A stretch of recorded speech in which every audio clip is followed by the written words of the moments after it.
honekin gure helburua zaregileen garrantzi azpimarratzea eta ikusgarritasuna ematea zen.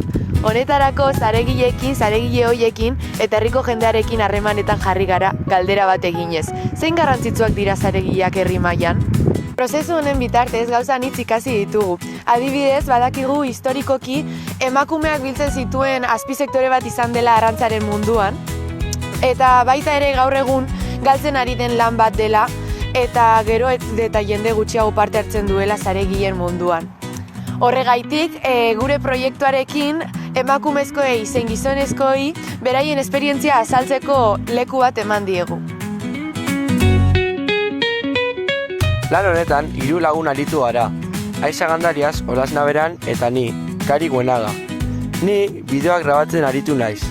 Olas Naberan bideoak editatzen eta elkarrizketatzaileekin harremanetan jartzen. Eta Aixa edukia antolatzen aritu da.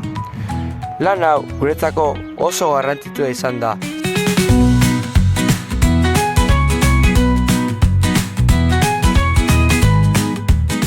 Bideoa grabatzeko prozesuan zehar, Ondarrotik gure herritik zehar ibili ginen, jendeari hainbat kaldera egiten, beraien iritzia azal dezaten zaregileen lanbidearen inguruan, eta horretaz gain, baitaren Iramona den Amaia Bengotxarekin aritu ginen solasean, bera zaregile hoi gisa bere esperientzia azaldu zigun, eta honen lana antxinan egiten zen zaregileen lana eta gaur egungo zaregileen lana erabat konparatzeko Ibon Gadiolarekin kontaktatu genuen, bera gure lagun min baten aita baita, eta berak hainbat datu interesgarri eman zizkigun zaregileen lanaren inguruan, nola aritzen diren hauek portuan ere bai lanean arrantzaleekin bat, eta beste hainbat kontu interesgarri zareak egiteko prozesuaren inguruan.